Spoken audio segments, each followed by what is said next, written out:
Hello students, glad to be back with you again. As always, in this session also I'll be taking social science for class 9, okay? Class 9 social science, and in this session we will be discussing about the rise of Nazism, okay? Rise of Nazism, that is in your chapter 3. So class 9 social science chapter 3, and the topic will be the rise of Nazism, okay? Now if before going into that, we need to know about the crisis of Germany. Why Nazism came into being, or how did Nazism came up, or who founded Nazism, and so on. Okay, so in this session we will be discussing about all those things. So I hope I will be able to make you understand something. Okay, so let's go straight into the topic. Now the first thing is, in order to know about Nazism, we need to know about the crisis in Germany. That is, what was the condition like in Germany, okay? And to know that, again, we have to go back to the First World War. Now, as you all know, the First World War, it broke out in 1914 and it ended in 1919, okay? And in this First World War, what happened was, all the allied, okay, that is all the victorious countries, what they did was they put all the blame on Germany. All the countries of the world, they said the First World War broke out because of Germany, and so Germany had to pay a huge penalty, okay? But right after the war ended, the victorious countries, what they did was they decided to let Germany set up a republic. Republic government means a government that is where the head of the country is elected by the people, okay? So that is called as a republic government. So the Germans were allowed to form a government which came to be called as the Weimar government, okay? So this Weimar government was formed, and what happened was this Weimar government, again, they could last only for 14 years, because in that 14 years, the Weimar government, they were unable, okay? They were not able to tackle the problems that the Germans were facing. And as I've said, okay, after the war ended, a treaty was signed, okay, and this treaty, this peace treaty, it is called as the Treaty of Versailles.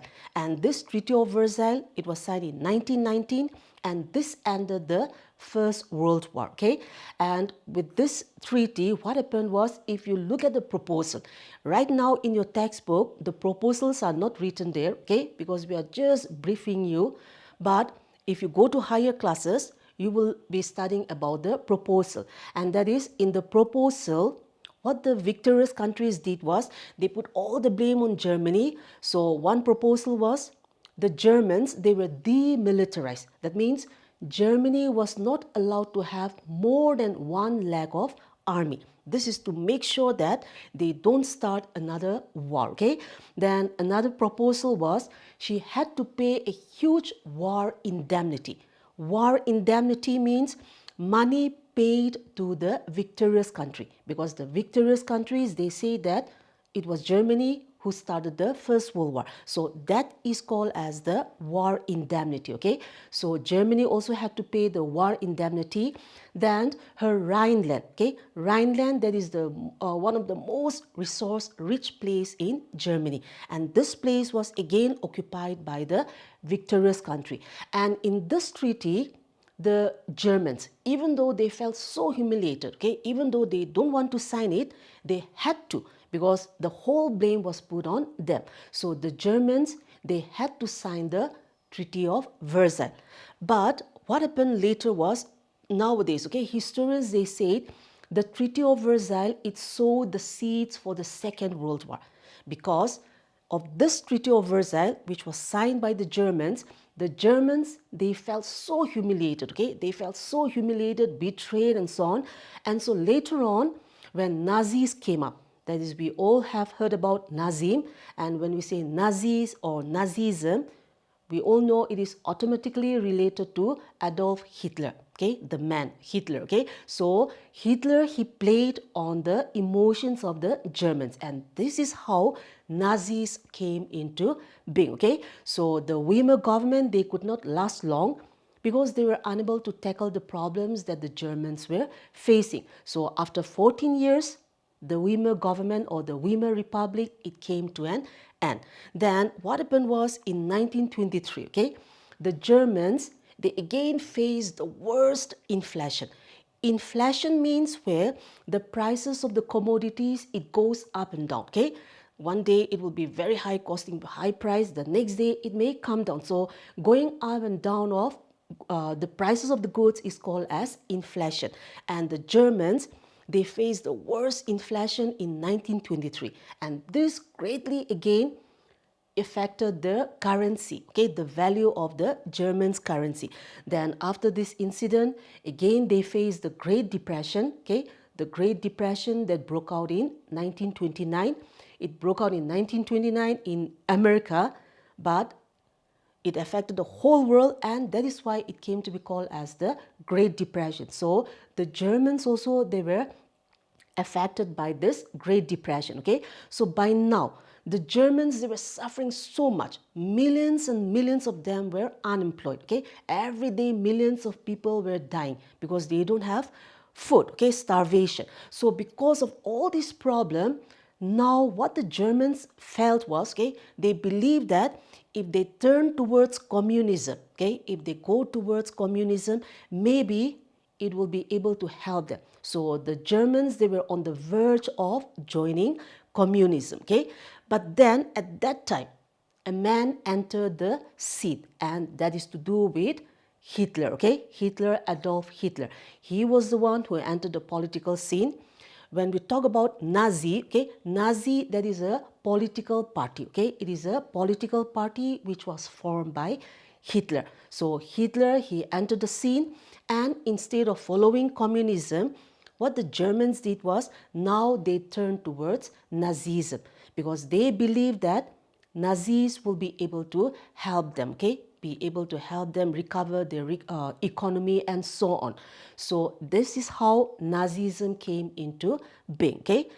Now, to go further, you need to know, okay? You need to know about the ideology of the Nazis. That is, all the political parties in the world, they have their own ideology, okay? Ideology means their beliefs, their aims and beliefs, or what they wanted to do for their countries and so on. So that is called as ideology. So for the Nazis, they also have their own ideology, okay? And one main thing is, regarding the Nazis' ideology, they don't believe in equality, okay? The Nazis, they don't believe in equality. They said everyone is not equal. Then another point is, the Nazis also, they believe that the strong should rule the world and the weak people should obey them. We call that as the Darwin's theory of survival, okay? Survival of the fittest. If you are strong, if you are fit, you will be able to survive. If not, you are going to be stumble, okay? So the Nazis' ideology, they also believe in Darwin's theory, that is survival of the fittest.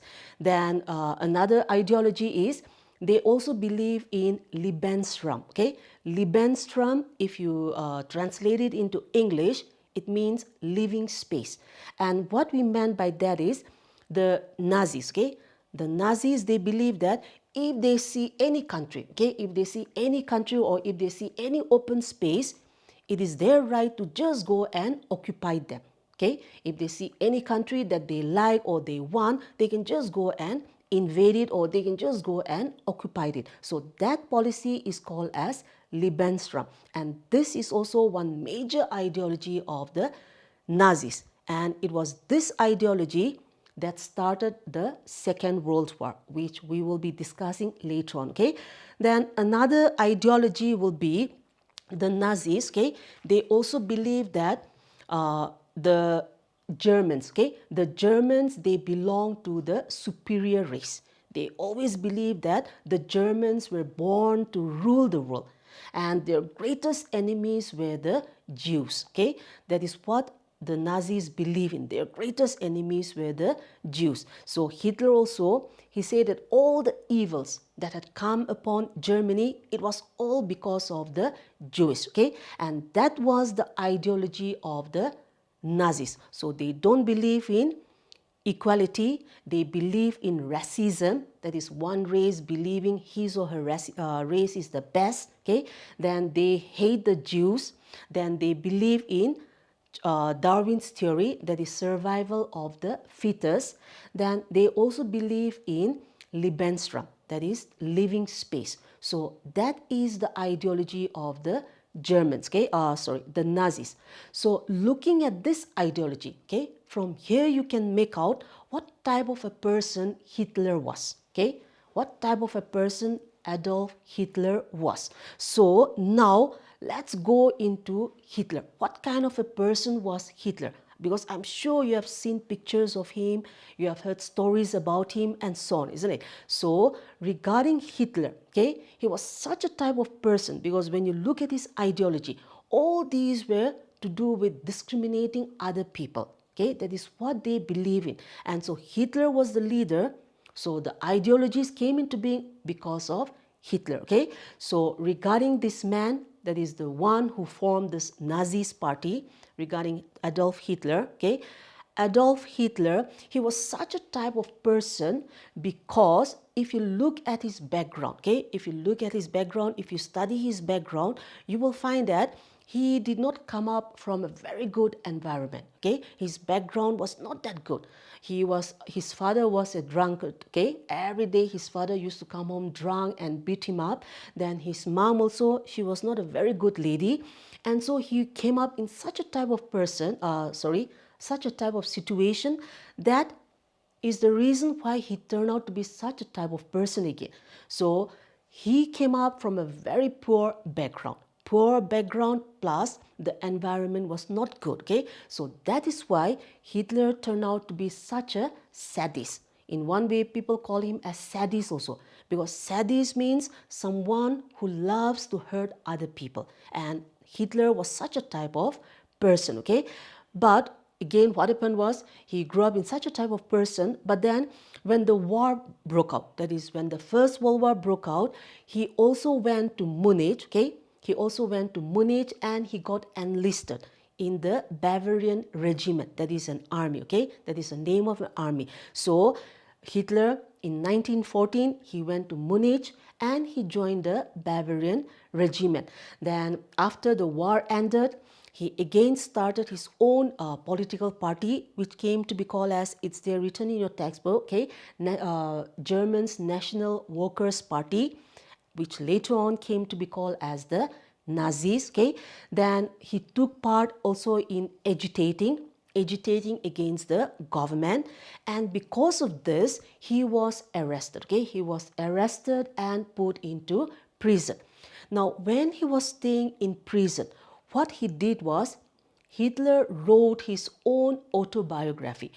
Autobiography means a novel that is written by ourselves, okay, where we have written something about ourselves. So that type of books are called as autobiography, okay. So Hitler, when he was in jail, he wrote his own autobiography, which came to be entitled Mein Kampf, okay. Mein Kampf, that is in German. If you translate it into English, it means my struggle, okay.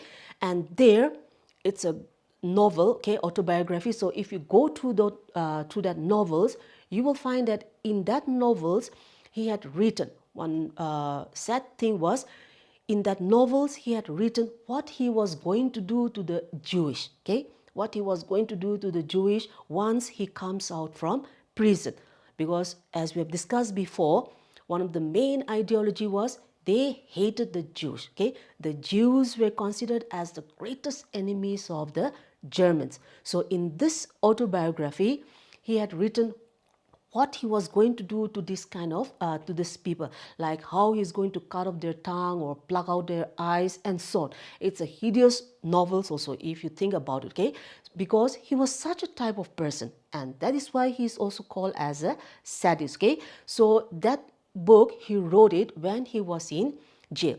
Now after being released from jail, okay, after coming out from the jail, what he did was he started contesting in the election, okay. He started contesting in the general election, and in 1930, okay, in 1930 the his party, that is the Nazis, they were able to win 107 seats. Okay, they won 107 seats, and thus they were able to form a government. So the president of Germany, he ordered, or he asked Hitler to come and form his government, and that is how Hitler became the chancellor of Germany. In Germany, when we say chancellor, we are talking about prime minister, okay? The same position as the prime minister. So after winning the election, Hitler became the chancellor of Germany. Now, how he was able to win the election was he played on the emotions of the Germans, and that is Hitler promised the Germans what they wanted, okay? And by that time, the only thing that the Germans wanted was they wanted to take revenge on the world, because they were so humiliated. They felt so humiliated with the Treaty of Versailles. So now they were just waiting for a chance to take their revenge on the world. And Hitler, he promised them, okay? Hitler promised them that he will take revenge on the world. He also promised the Germans that he will bring back all those countries that the victorious countries had taken, because we have discussed in the beginning that the Germany was divided into small parts, okay, and it was taken by the victorious countries. So Hitler promised that he would also bring back all those countries which have been taken by the victorious countries.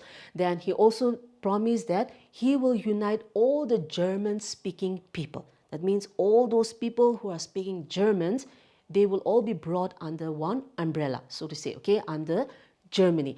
And so this is how he was able to win the election, because he played on the sentiments, the emotions of the people. And the Germans, as I've said, by the time they were ready for a change, they wanted to take revenge on the world. So they were all ready to follow Hitler. And that is how Hitler became the Chancellor of Germany.